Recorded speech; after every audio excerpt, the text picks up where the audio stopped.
I'm going to call the meeting to order for the 16th of June for the Oxbridge Building Committee.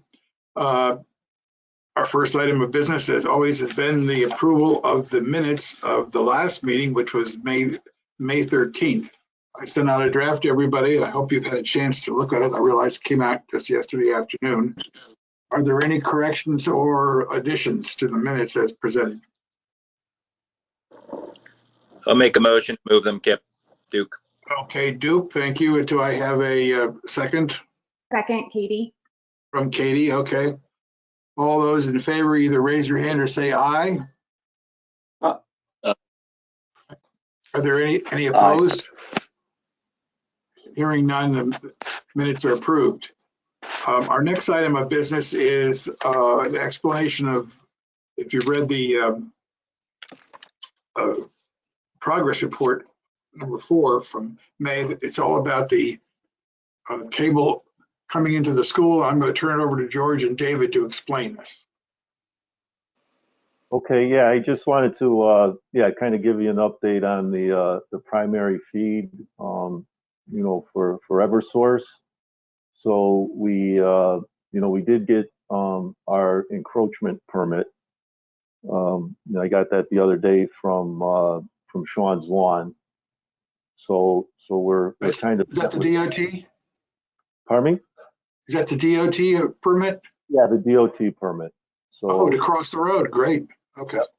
We can cross the road, and then obviously the idea is, and then the new pole, that's supposed to be set this week, by Frontier. So all that's in the works, and then what we have done with what was new from last month is, there was a lot of discussions about doing the work while the existing cable, which is a direct burial cable, the 13,000 volts, doing it live.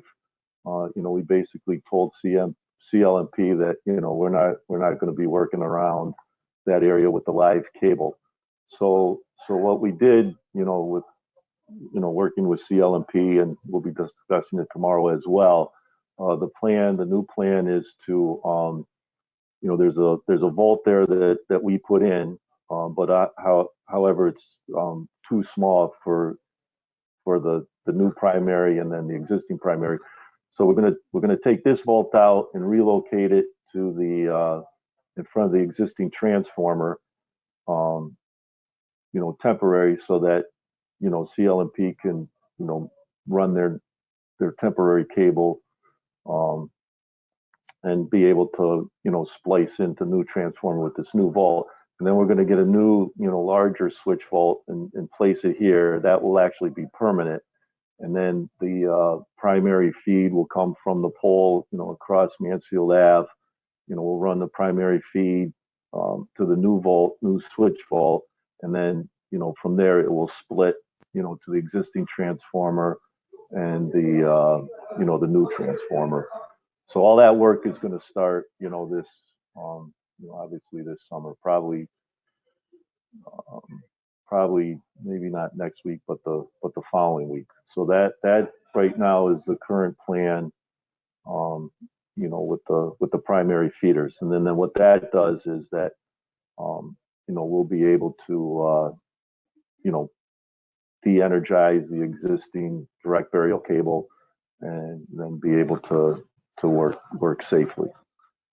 So I do have a PCO submitted for this temporary work, and then also on Ferguson's end, for the work extending the primary feed to across Mansfield Ave. So I got those 2 PCOs in, and then actually I think Jeff Lamont is coming out this afternoon, so I can review those with him, so that hopefully by the end of the week I could give Ferguson at least direction on those 2 PCOs. George, does the map that you've got in front of us, can you show us on that map where the existing direct burial cable is?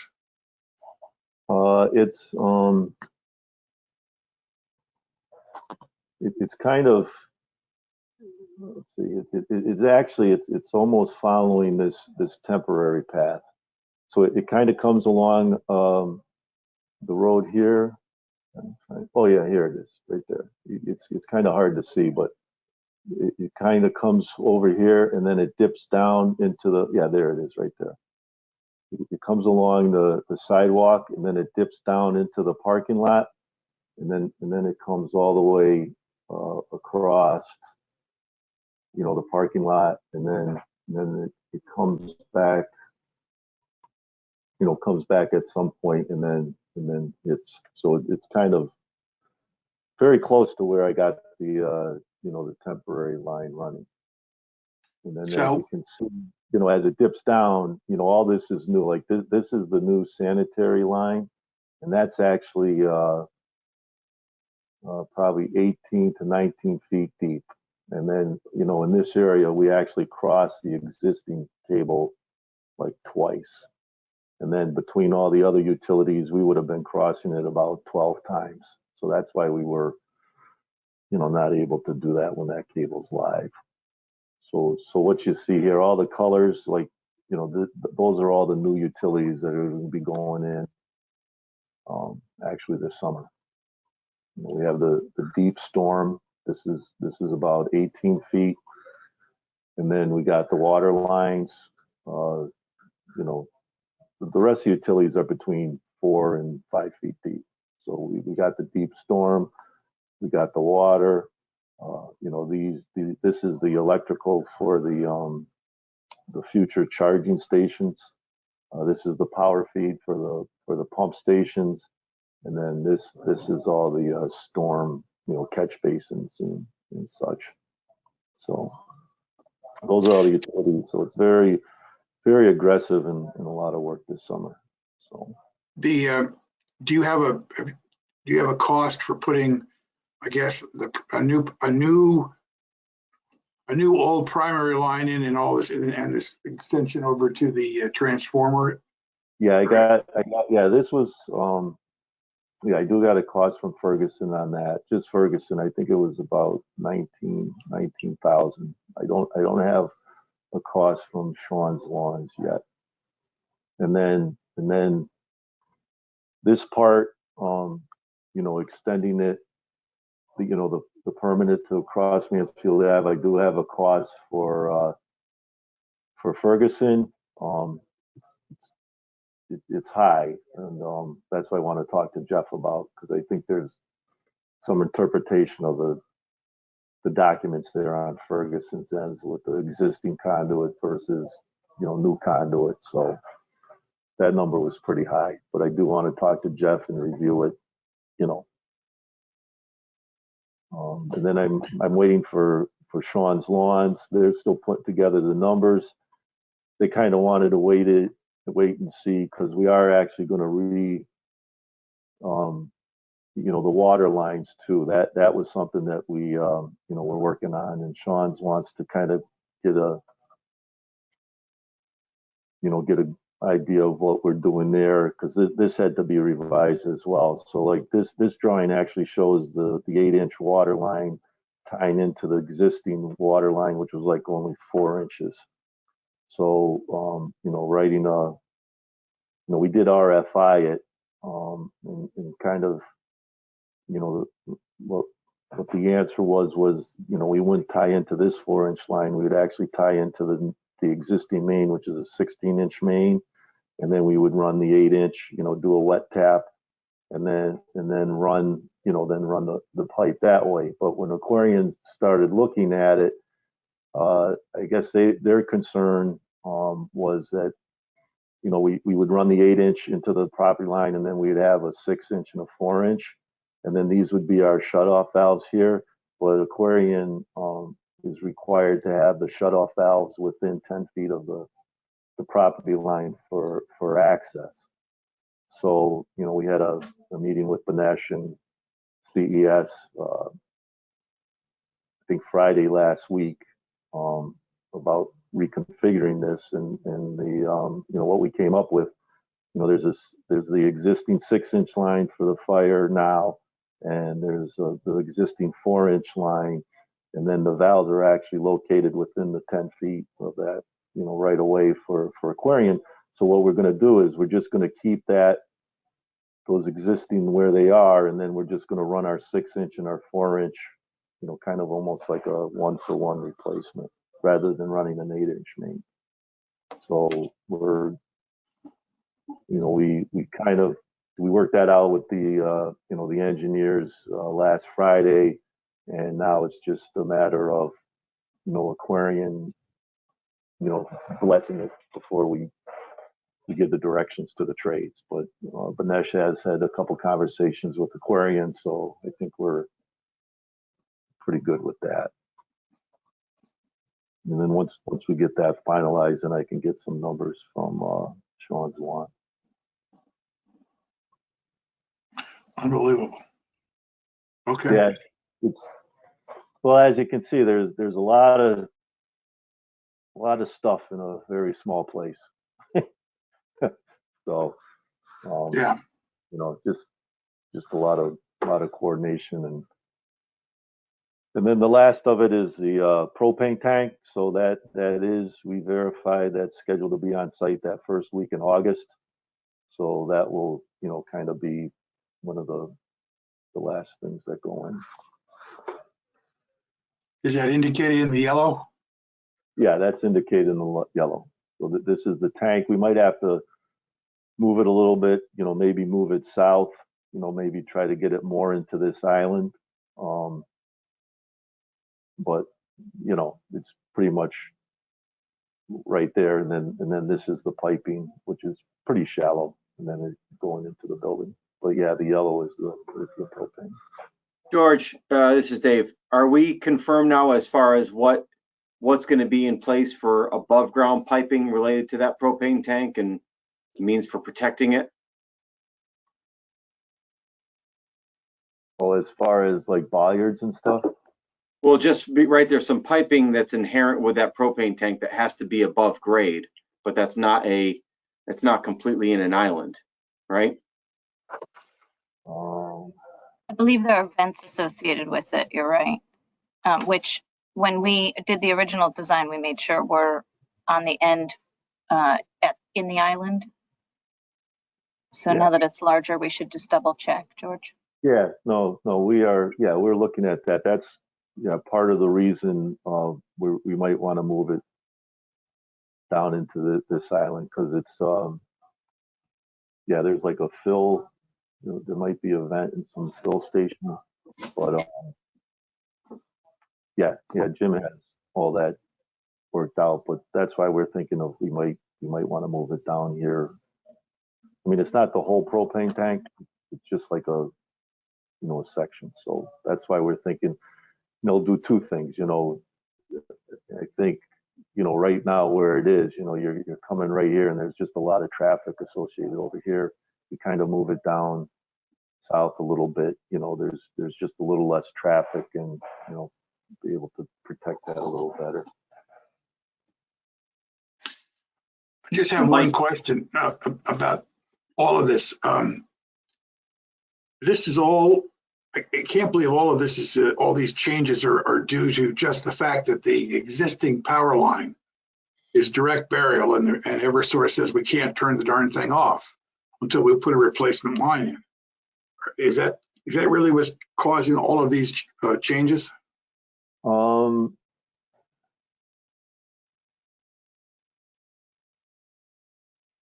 mean, I don't know where the water, how that figures into it. No, yeah, it actually, what kind of started all of this, well, as far as the water changes, it doesn't have anything to do with the power. Okay. Water changes are just the water changes, you know. Like I said, you had an 8-inch new line tying into a 4-inch line, which it just couldn't, right? You wouldn't be able to get the volume, or, you know, so the water is, you know, just something that was, yeah, that has nothing to do with the power. And actually what kind of started all this with the temp line is where the power is, there's a note here on Banesh's original drawing, existing utility pole to remain. And then if you go to the utility drawing from CES, they show this as a utility pole to be relocated or to be new, to put in a new utility pole.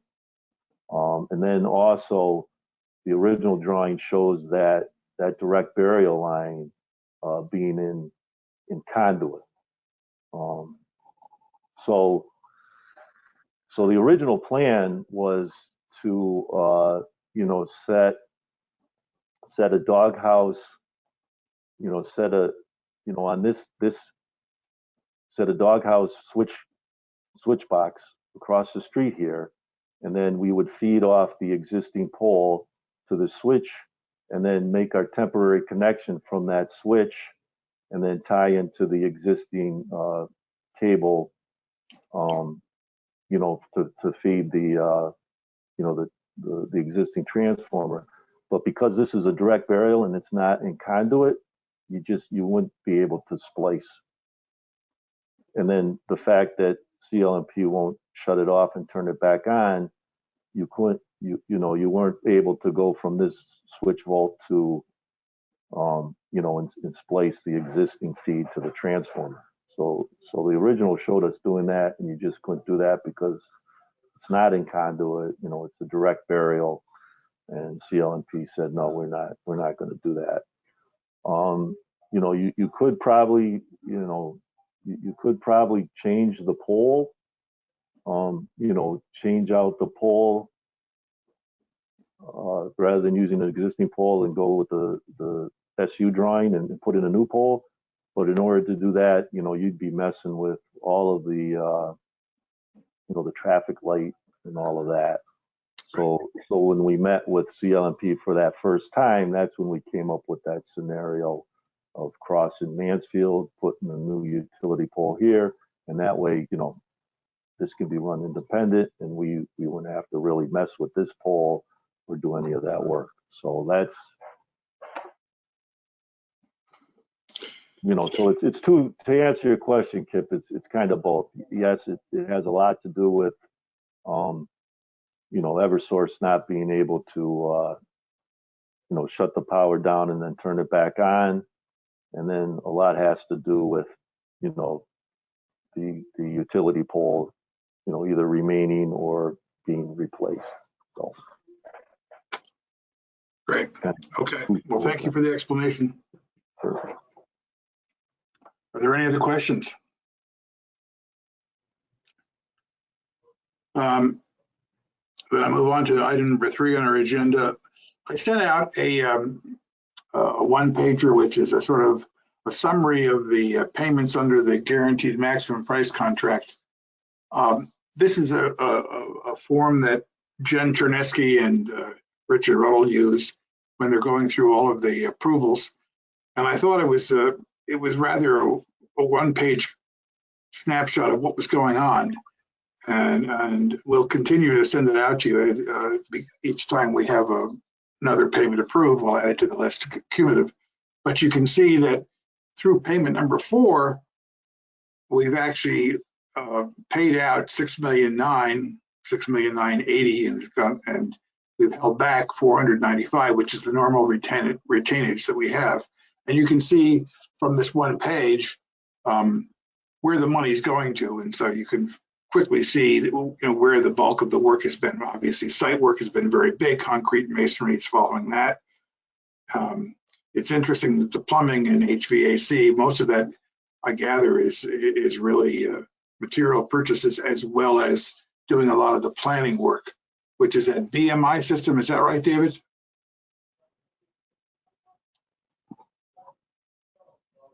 BIM, Building Information Modeling.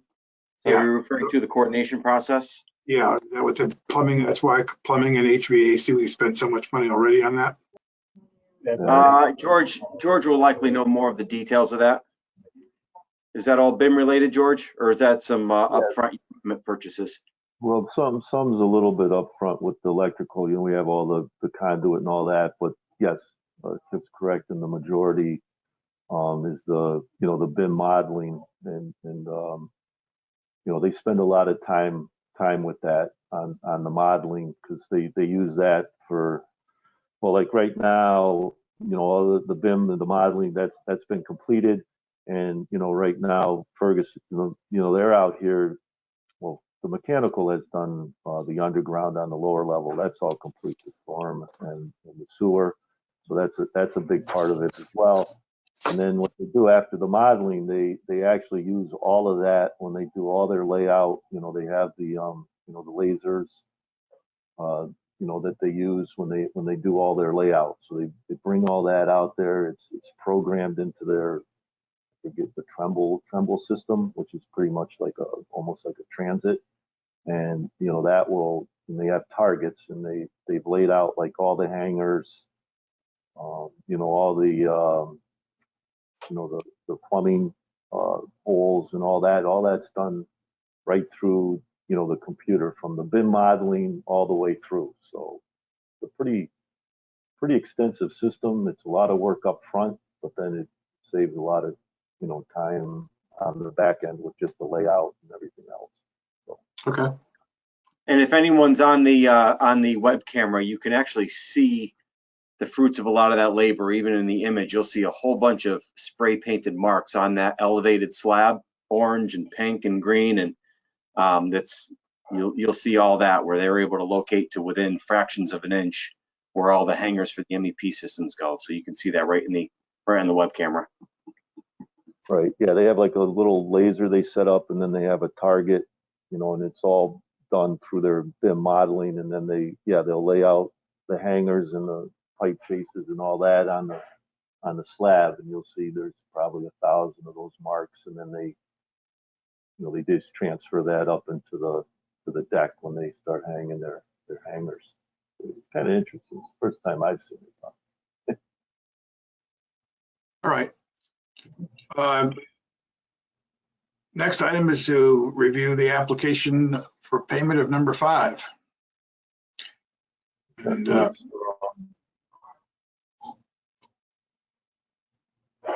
yeah, pretty much what you saw in that spreadsheet.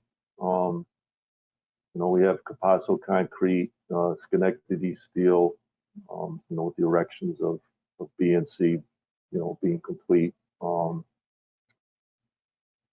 Steel Tech, that's the shop drawings and bonds and all that. The gypsum board, we do have the steel studs were delivered. The parking lot near the train station, so we have all the exterior studs and that material. In fact, they started this week with the clips on the exterior. And, Con Acoustics and Flooring is the shops and the bonds. We talked about the plumbing and the HVAC, same with electrical, and then Sean's lawn. So that's the majority of the pay app this month. are there any questions from the committee about this payment application?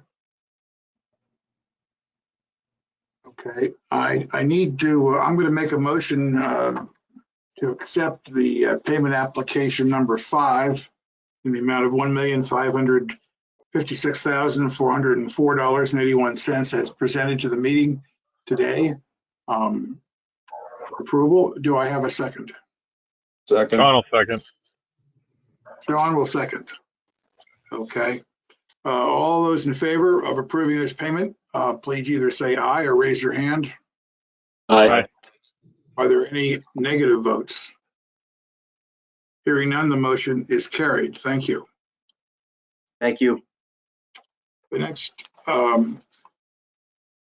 Rusty, by the way, you and I will sign the final authorized front page, and we'll get it over to Linda. Right. Okay. Now is the time to talk about the project report for May. Okay, yeah, and just go through it, quickly. It's, we're probably about looking at about 25% complete on the on the building, the academic, about 43% with the site. You know, still a pretty healthy, you know, contingency, and allowances.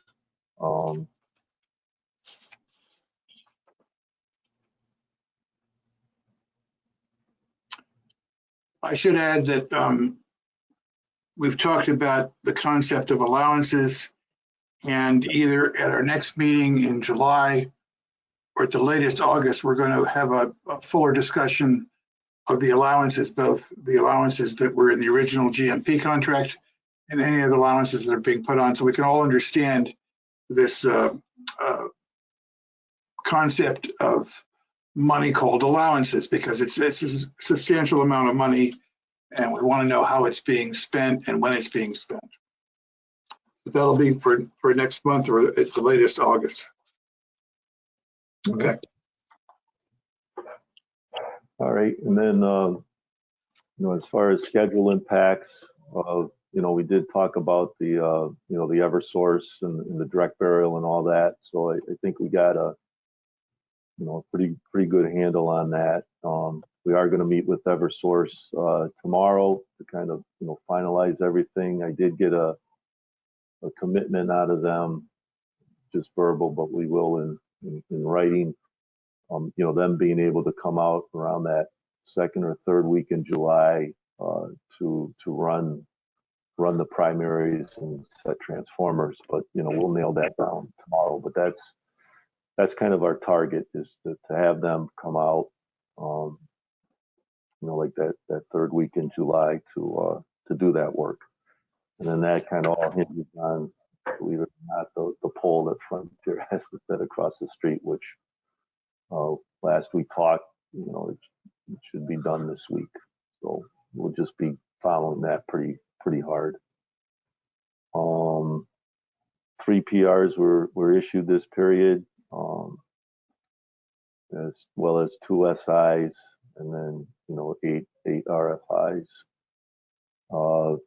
PCOs that were reviewed and accepted were lower footing walls in the 18,000 gallon propane tank. And then there's 3 PCOs in for review, which, you know, the gym clear story, the revised speakers in the lobby, and then eliminating the fritted glass. George, why is eliminating fritted glass still a change order under review? It's actually that credit, because there was a PR that eliminated it, and then right, it was a credit for eliminating the PR. But why is it under review? Why isn't So it's got to make its way through the formal process, through the subcommittee, et cetera, and then they can turn it into a change order accordingly. Right, and this should be a really easy one because it was added as an alternate, so we know the value, and so the review of this credit should be equally, you know, the same value, so it'll be easy to review. I think the only thing we were concerned about, Amy, was that the shop drawings that they had done, cost of any shop of the fritted glass. Yeah, and that's reflected in the PCO. Right. Okay. Yeah. Okay. Thank you. And I know we'll major schedule revisions, you know, this month. And then, you know, the summary, you know, Sean's just continuing with the storm piping. We completed the primary electrical feed up to the driveway, and then they started, you know, retaining walls in the, you know, in the courtyard. So, in fact, the large retaining walls are complete. You know, we do have a couple, you know, smaller wing walls, if you will, that still need to go in, and then also the placement of the boulders. So courtyard's looking pretty good. The academic wing, part C, like I said earlier, the under slab drainage has been completed, but all the under storm and sanitary is complete. Structural steel is complete, and actually we've since poured the elevated slabs, and then we've started the under slab drainage. And actually, this is both in B and C. Started the under slab drainage. Should be complete within the next couple days on both B and C. We're kind of shooting to pour the slab on grade in B and C next week. And then part A, academic, just continuing with the foundation footings and walls.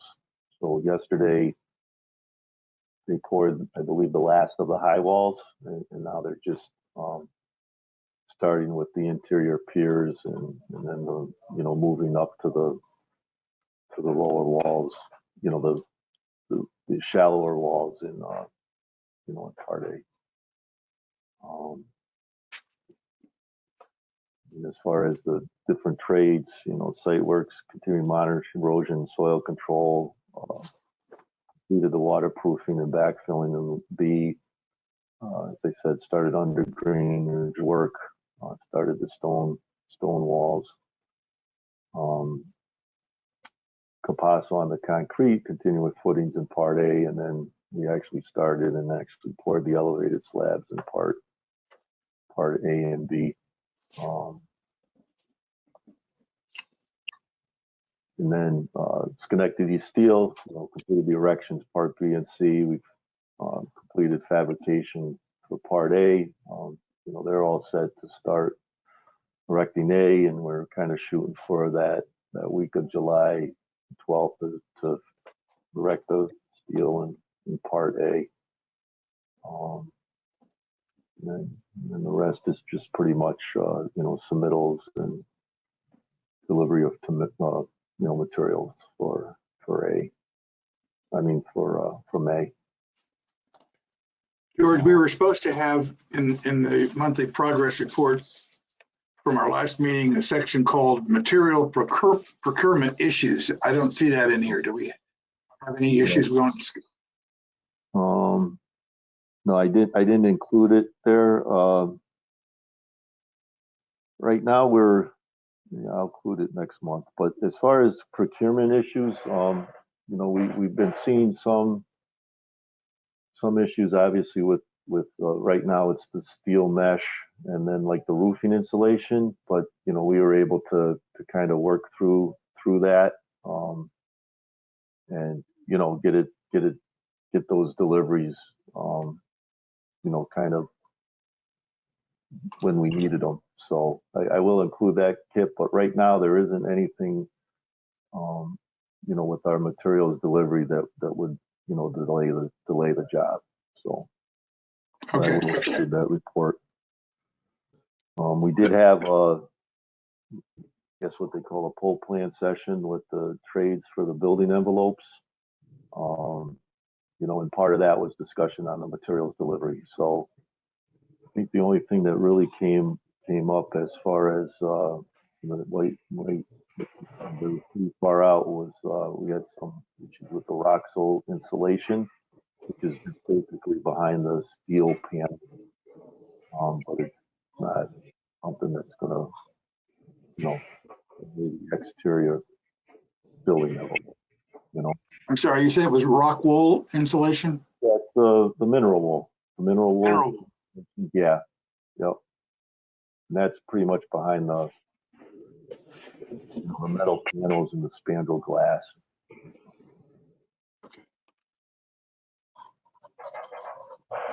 Can we look at page 12 for a moment, which is PCOs under review? Yes.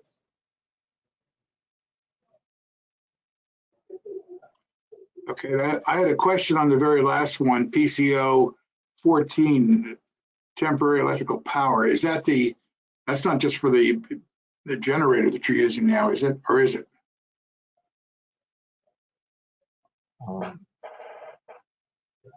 The very last one. Right. Yeah, that's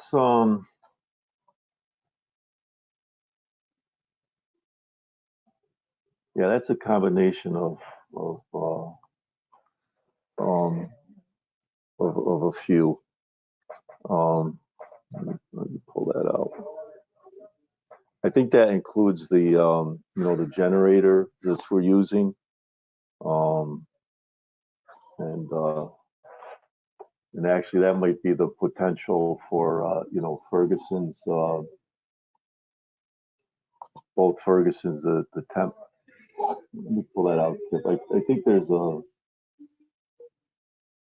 couple of them in there.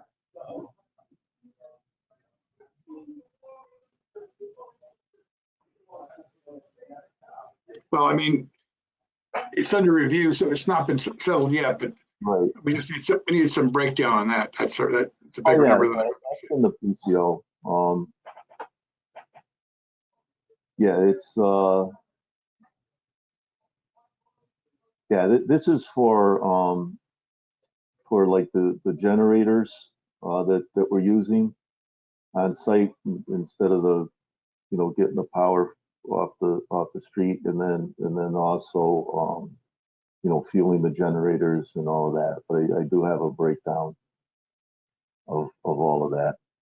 But it's mostly for you know, the generators that we're using to power the, you know, power the pumps for, you know, for the dewatering, the fuel for that, and then also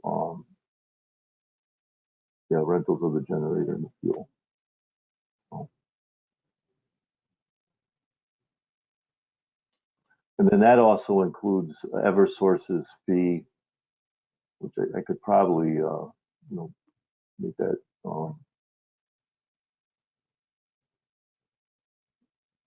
that includes Eversource's you know, fee for the permanent power, the 10,000.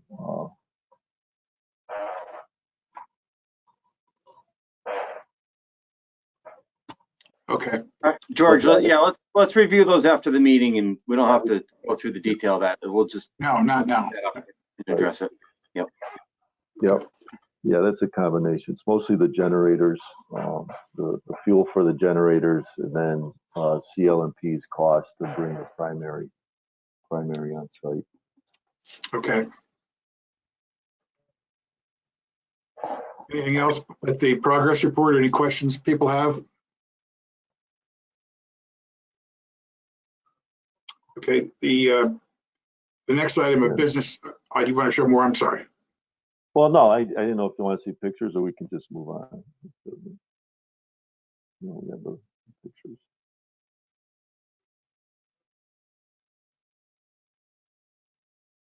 Yeah. And that's obviously looking at the upper level of the. Hey, George, George, it's Sean. A quick question on the timelines. Are you updating those as schedules change? Yes. Yeah, I do it. Yes, every month. Okay, thanks. Yeah, I actually, yeah, like so this schedule was done at the beginning of June. You know, I do it at the end of the month. I also, I publish the update at the end of the month, but you know, obviously I'm doing that as it's almost weekly. I update that schedule, but in the report it's done every month.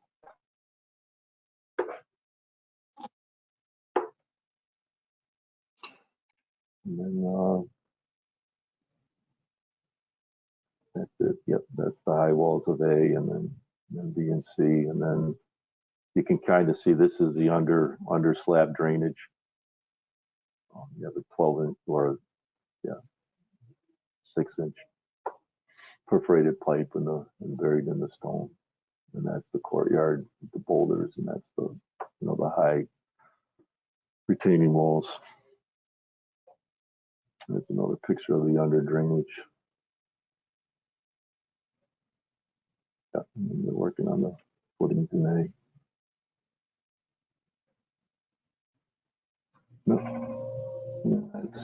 that's it. Okay. Are there any other questions about the monthly report for May?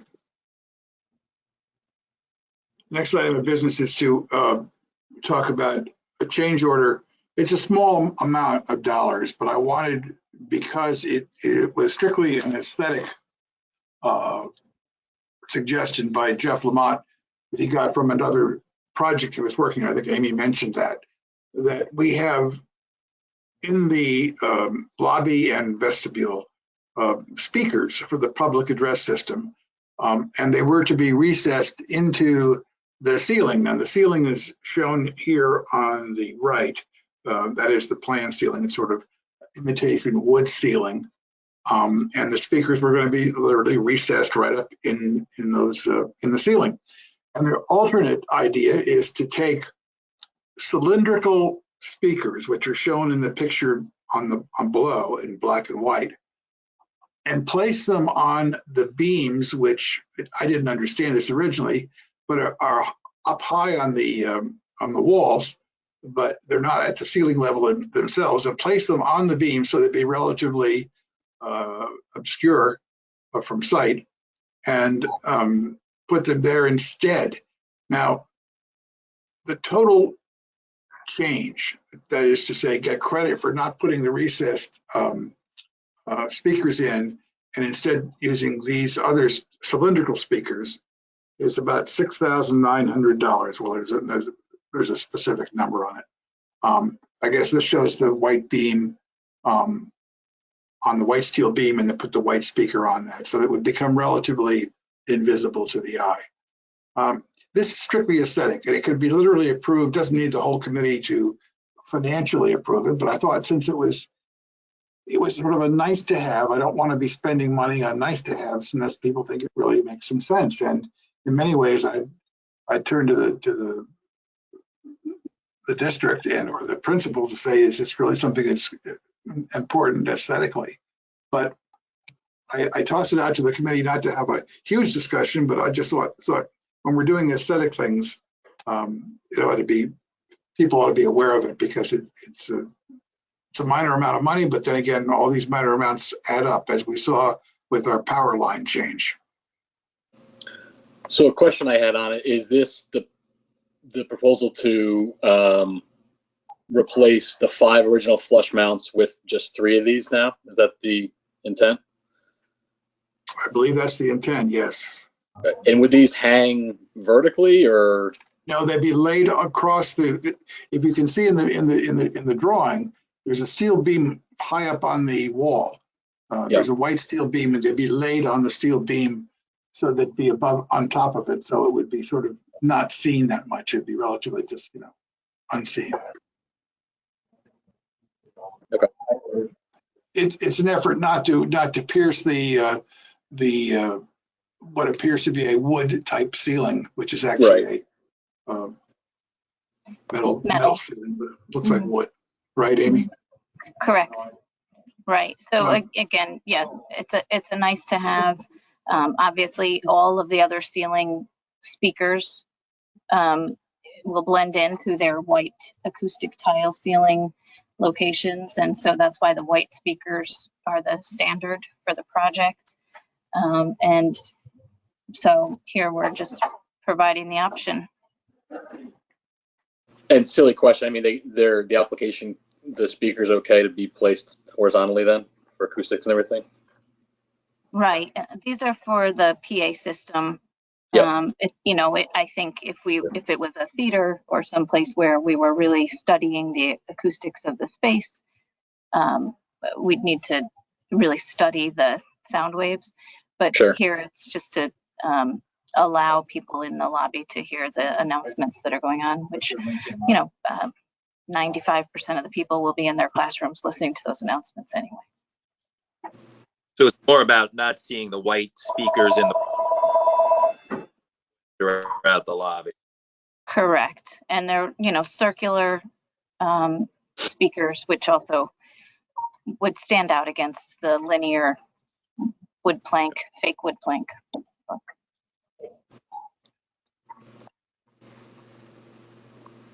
And are all the other speakers on the intercom system the previously approved ceiling speaker style? Yes, I think that there's a slight different speaker for the gymnasium and perhaps the cafeteria, Sean, because those either have no ceiling or a specialty ceiling, but otherwise these are the standards for any flat ceiling surface.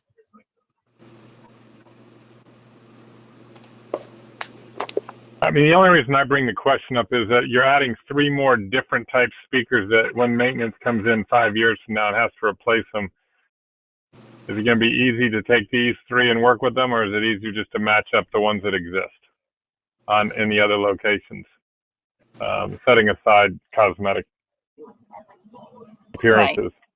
Right. And the life of the speakers would probably be the life of the building.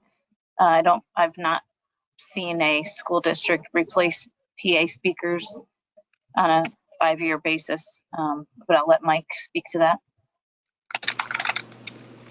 I can tell you, we usually, in our district, there's probably about 70 to 150 speakers per building. We have to change about 3 or 4 every year or so.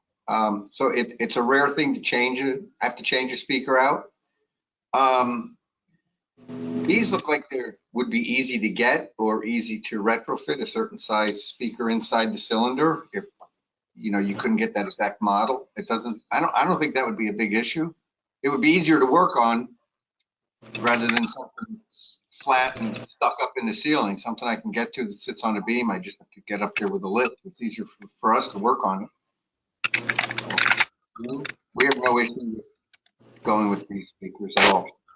I like the look. I think the wood should stay looking like wood.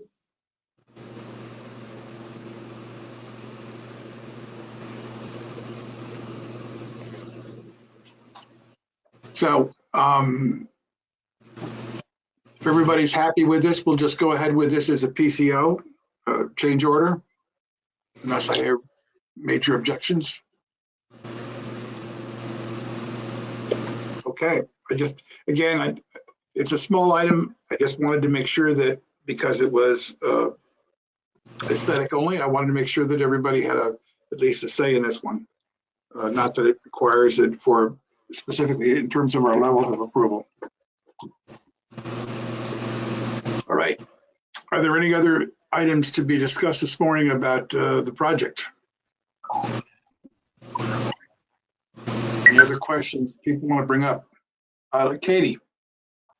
Hi, I just have a couple community updates that I wanted to share with everyone. I think this is the first time that we're meeting post groundbreaking. So I just wanted to say in a meeting how well that went and how much I appreciated everybody's help. We really kind of pulled that together on a tight timeline, but I think it was a really nice thing to celebrate with the community. So thank you to everyone involved in that. And it's for anyone who wasn't able to attend, it's definitely worth saying that Dave's team, as well as the guys from A&P, really did a fantastic job of making it special and handling all the details. So thank you to all of you. I also would like to thank George and Scott for their help. We are in the midst of graduation and end of the year celebrations at the school right now, which can be a bit challenging on a construction site. And the guys were really just fantastic about offering some advice. And we've created that whole big fencing wall of green scrim is now covered with congratulatory posters for our graduating 5th graders. So I would highly suggest anyone that's in the area in the next day or two to drive by there, because it really looks like a community full of love and spirit. So thank you guys for your advice. I'm not sure that we would have ever figured out packaging tape reinforcements and zip ties without you. So thank you for that. 2 other quick things is the 5th grading class that's leaving this year did decide to, it's a tradition at Oxbridge that the leaving class gifts something back to the school, and this year's class has worked with Amy, thank you so much, to gift a courtyard bench that will be placed on site when it's finished, that will have a commemorative plaque.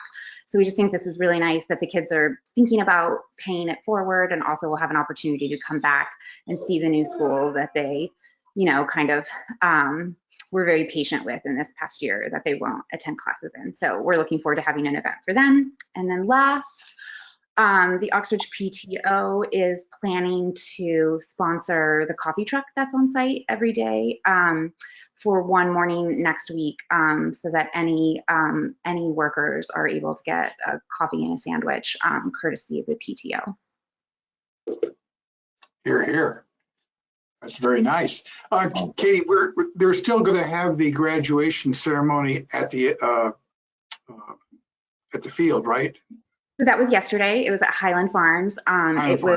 It was beautiful, which was so nice of the town to do. We had a great weather, big open space. And then today, after dismissal to half day, there's going to be a car parade on campus.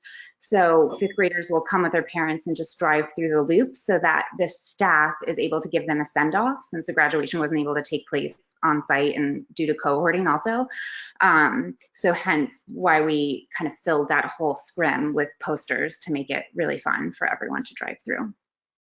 Great stuff. Great stuff. Thank you very much. Is there any other, there's no public comment that I'm aware of. And is there any other matters people want to discuss? Hearing none, I'll entertain a motion to adjourn. Katie, do I have a second? I'll second it. That's Duke. All in favor, please say aye. Aye. Thank you all very much. Have a safe summer, and we'll see you in July. Thank you very much. Thanks, everyone.